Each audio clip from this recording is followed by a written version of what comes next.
The morning sun painted Koh Samui's shores in shades of amber when I first saw him. He was perched on a weathered wooden dock, legs dangling over crystalline waters, sketching in a tattered notebook. His dark hair danced in the sea breeze, and even from a distance, I could see the contemplative furrow of his brow as he worked. I hadn't planned on speaking to anyone that morning. After years of grinding away at my consulting job in Seattle, this solo trip to Thailand was meant to be my great escape. 3 weeks of solitude, self-reflection, and maybe finding whatever piece of myself I'd lost somewhere between endless spreadsheets and fluorescent-lit conference rooms. But fate, it seems, had other plans. As I walked along the beach, my bare feet sinking into warm sand, a gust of wind snatched his paper away. The sheet pirouetted through the air like a wayward butterfly, landing gracefully at my feet. The sketch showed the curved horizon where sky met sea, rendered in delicate pencil strokes that somehow captured the very essence of dawn's tranquility.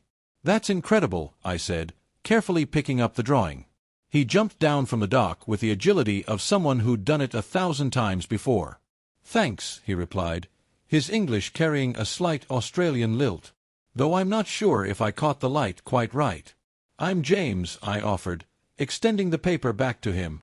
"Tawan," he said, accepting it with a slight bow that I would later learn was deeply ingrained in Thai culture. It means sun in Thai. My mother was an optimist.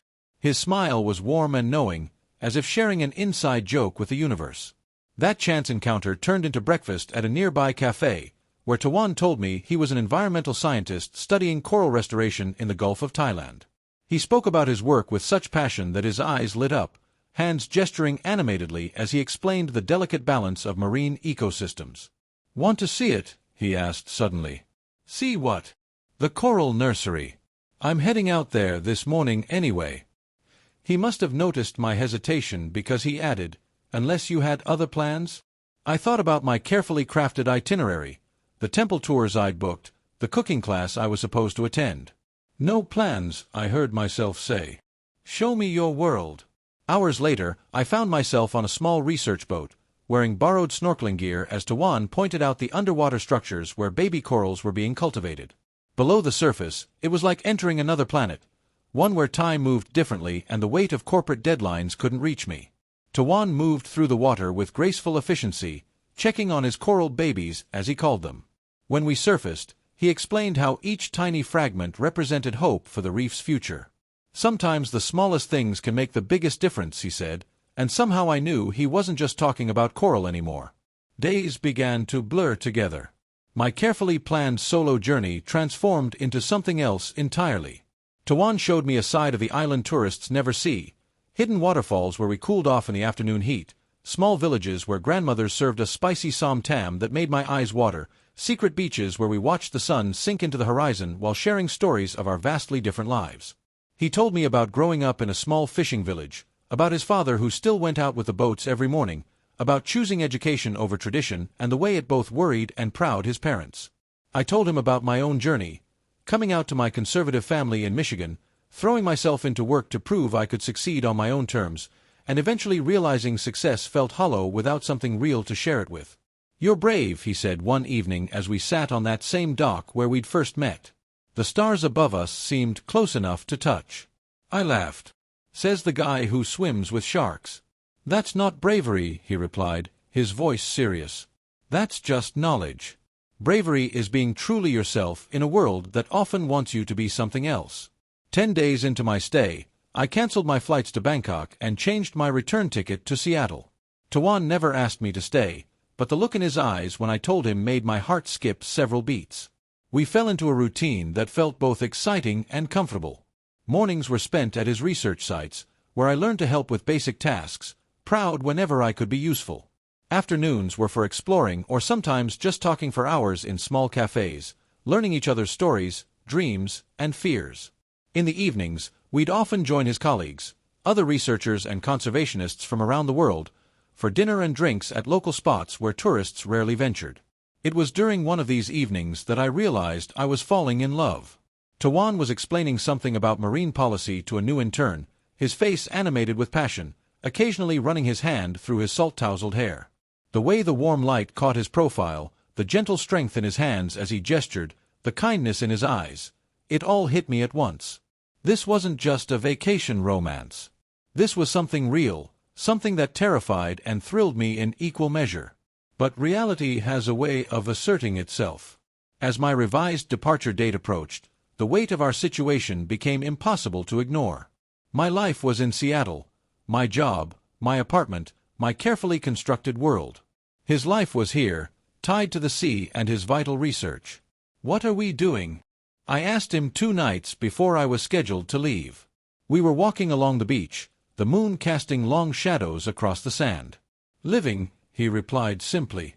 "Maybe for the first time in a long time, we're both really living. But after tomorrow, Daph, why does there have to be an after?" He stopped walking and turned to face me. "James, I've spent my whole life studying how things connect, how one small change in an ecosystem can create ripples that affect everything else. Meeting you, it's created ripples in my life I never expected. I have responsibilities," I said weakly, even as my heart screamed at me to shut up. "We all do. But sometimes our biggest responsibility is to ourselves, to our own happiness." He picked up a shell and turned it over in his hands. "I'm not asking you to abandon your life. I'm asking you to consider that maybe your life could be bigger than what you've planned for it." That night, I barely slept. I thought about my apartment in Seattle with its perfect view of the city, my office where I'd spent countless late nights, the life I'd built that looked so impressive on paper but had left me empty enough to flee to the other side of the world. The next morning, I called my boss. The conversation was long and difficult, but by the end, we'd worked out an arrangement. I would transition to consulting remotely, taking on specific projects rather than maintaining my full-time role. It wasn't perfect, it wasn't guaranteed to work, but it was a start. When I told Tawan, he didn't jump for joy or make grand declarations. Instead, he squeezed my hand and said, "We'll figure it out." Those 4 words somehow held more promise than any passionate speech could have. That was 6 months ago. Now I split my time between Seattle and Koh Samui, building a life that bridges 2 worlds. It's not always easy.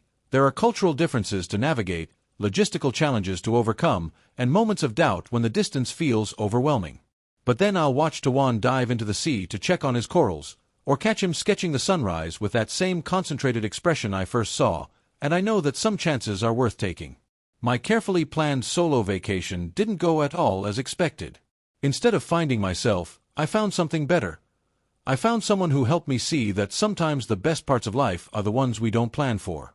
Sometimes the greatest adventures begin with a lost sketch and the courage to follow an unexpected path. Last week, I was helping Tawan document the growth of a particularly successful coral colony when he pointed out how the separate fragments had grown together, becoming something new and stronger than they were before. I couldn't help but smile at the metaphor. Like his beloved corals, we too were growing together, creating something beautiful and unexpected in the space between 2 different worlds. Some might call it crazy, changing your entire life for someone you met on vacation. But as I watched the sun rise over the Gulf of Thailand, Tawan's hand in mine, I know that some kinds of crazy are actually the most sane choice of all. Because sometimes a stranger on a dock isn't really a stranger at all, but rather the person you've been waiting your whole life to meet, even if you didn't know you were waiting.